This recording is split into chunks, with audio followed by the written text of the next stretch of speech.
Namozi yo'q odam hujjati yo'q. Musulmonchilikka hujjati yo'q. Men musulmonman deb o'ylamasin. Uni orqasidan duo pata qilib masxaravozlik qilinmasin. Masxaravozlik u, dinni xorlash u. Namozi yo'q odamga Qur'on o'qigan odam gunohkor bo'ladi. Likulli shay'in miftahun va miftahul jannati as-salat dedilar. Har narsaning kaliti bor. Jannatning kaliti namoz dedilar. Jannatda eshigin tagiga borib, eshikni oching desiz, kalitingiz qani? Kalitingiz yo'q.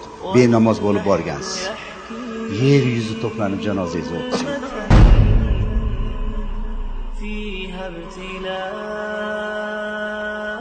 Yuzlab qo'ylarni so'yib xayri eson xatmi Qur'onlar qilib tashlang. Kalitsiz bordingiz, eshik beqqana qilasiz. Cho'rni xoti yo'q u jannat. Uni posbonlari Allohning posbonlari ular. Berib qo'ysangiz hech kim yo'qmi deb turib ochib beradigan emas ular.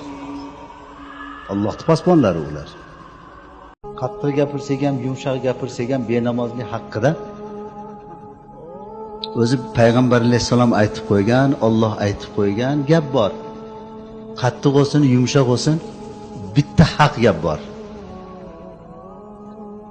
Alloh taolo namoz o'qinglar dedi. Bu farz bo'ldi bu. Bu farz bo'ldi bu. Payg'ambar alayhisalom Allohdan olib turib, as-salat burhanul mu'min dedilar. Namoz mu'min kishining hujjati dedilar. Namoz o'qimagan odamda hujjati yo'q. Hujjati yo'q u odam. Men musulmonman deyishga haqqi yo'q, hujjati yo'q uning. Men Qirg'izistonlikman deyman, dunyoning qayeriga borsam, pasportim bunday ko'rsataman-da, hujjatim bor. Qirg'izistonligimga. Allohning mu'min bandaligiga hujjati namozi. Mu'minlikka hujjat namoz. Namozi yo'q odamda hujjati yo'q. U odam men musulmonman deyishga haqqi yo'q. Namoz o'qimay ketgan odam likulli shay'in miftahun va miftahul jannati as-salat dedilar. Har narsaning kaliti bor. Jannatning kaliti namoz dedilar.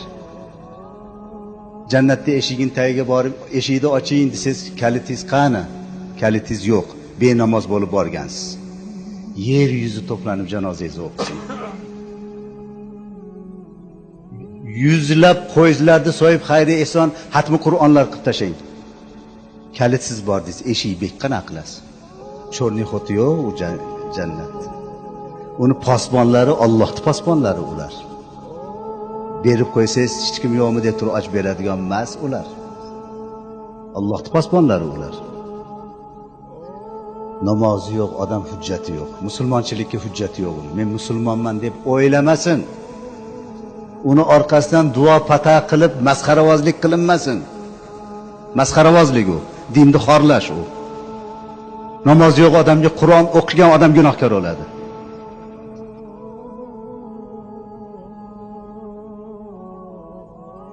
Payg'ambar alayhissalom men ikki narsani Allohdan so'radim, bittasiga izn berildi, bittasiga izn berilmadi dedilar. Onamni ziyorat qabrlarini ziyorat qilayin, onamga talabi istig'for qilayin dedim. Bittasiga ruxsat berdi, ziyorat qilgani ruxsat berdi. Istig'for aytgani Xudo ruxsat bermadi dedi. Payg'ambarni dunyoga tuqqan onasiga, islomdan ilgari la ilaha illalloh demay ketgan onasiga talabi mag'firat qilayin desam Xudo ruxsat bermadi deb yig'ladilar. Hamma sahobalar yig'ladilar. Payg'ambar alayhisalom payg'ambar bo'lganlaridan keyin onalarini qabrini ziyoratiga bordi. Atrofda sahobalar billa borishdi. Ikki narsani so'radim, bittasiga ruxsat berdi. Onamni qabrini ziyorat qilayin, haqqiga duo qilayin dedim. Qabrini ziyorat qilishlikka ruxsat berdi, borib ziyorat qildi. Talabi mag'firat qilishlikka Xudo ruxsat bermadi dedi payg'ambarga.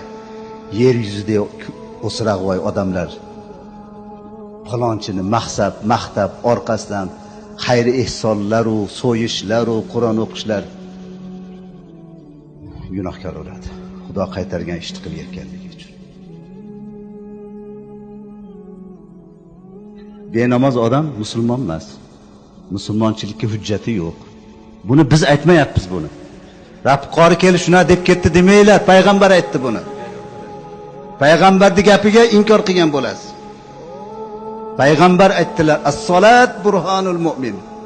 Namoz mu'min kishining hujjati dedilar. demak namoz o'qimagan odamning hujjati bormi? Yo'q. Mo'minligi yo'q uni. Jannatning kaliti namoz dedilar. Benamoz o'tgan odam bekalit bordi. Bekalit bordi. Kaliti yo'q uni. Jannatni tepib ko'rsin, urib ko'rsin, kalit yo'q, ochilmaydi, iloji yo'q. Bundan ortiqcha qattiq gap bo'ladimi? Namozi yo'q odam ovora bo'lmasin. Payg'ambar namoz o'qimay ketgan onasini talabi mag'firat qilayin deb duo qilayin desa Xudo ruxsat bermadi payg'ambarga.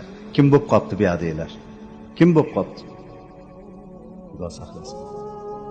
Xudo saqlasin. As-solat mi'rojul mu'min. Namoz mu'min kishining me'roji. Me'roj Xudoning huzuri. Allohu akbar deyishingiz bilan dunyodan uzilasiz, Xudoning huzuriga chiqasiz.